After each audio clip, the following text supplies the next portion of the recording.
2, 1.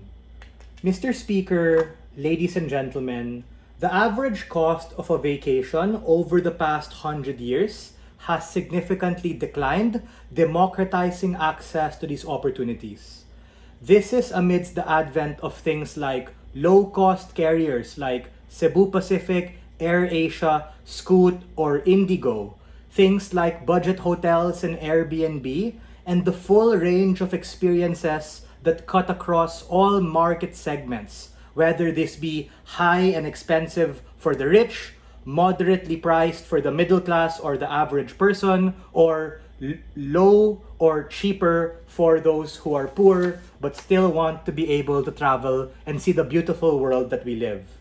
The fatal flaw of side government is that they backtrack all of this progress that we've already made and ultimately gatekeep tourism from the middle classes and from those who otherwise might not be able to afford it, with regarding experiences, goods and services going up in value, when on side government you have an influx only of the rich during the on-season, and now a burden for tourists to have to be able to make up those particular prices if they expect for them to pick up the shortfall in the off-season, the times where it's raining, the times where you won't see the view, and the times in which it turns out to be a shitty experience.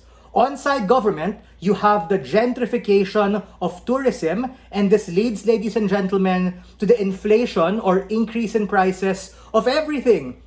Of assets there, of land, of experiences, for a bottle of water, for a chorizo burger, for a piece of biryani, etc., making it on average a worse experience for everybody. The extension for closing opposition is simple.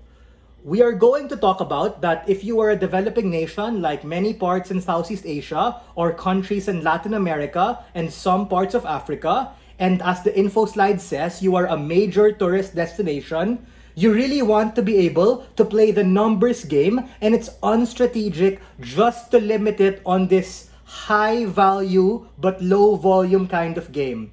We support the full range of access, meaning meritocratic access to particular visas. We don't want it to just be the rich. We want to take as many people as we can, and we're willing to bite the hardest counterfactual, which is we're willing to defend the complete opposite of that, which is low value but high volume, which actually caters and widens the net to everybody, including the rich, co-opting a lot of what GovBench tell us. Yes, I'm here to say that you can have your cake and eat it too, simply because market segmentation exists. Rich people can go to 5-star hotels and have buffets and nice experiences. The middle class can go to a budget hotel or a 3-star hotel and eat in the average restaurant. Those from lower classes can go to a capsule hotel or a hostel and eat things like street food and fast food. We're literally able to cut across all of that, and we do not want to segment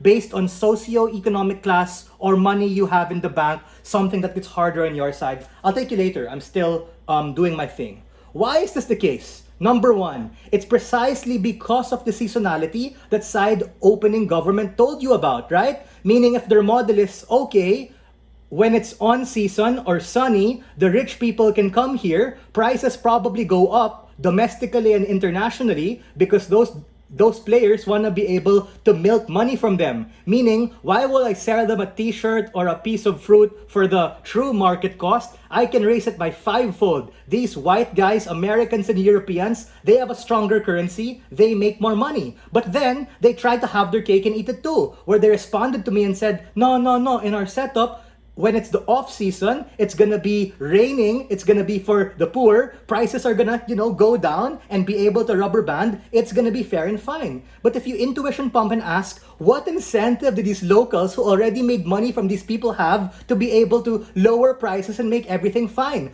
Government side can't have their cake and eat it too, and at worst, what you have, ladies and gentlemen, is a shitload of volatility for people. Why is this bad when you burden the poor people? Because of my POI earlier, that rich people essentially have a sense of novelty, meaning they go to like the Philippines, Thailand, developing nations once every 5 or 8 years because they have the money to go to other places. And precisely because of the seasonality argument, if it's raining in the developing world where it's like a monsoon season, they're gonna go where? They're gonna go to the Cayman. They're gonna go to their private villa in Switzerland. They're gonna go to other places like Morocco to be able to make money there. And the consequence is that the econometrics of that ultimately gets wrecked, and we think that it leads to shitty consumer experiences. Go for it. What's your POI?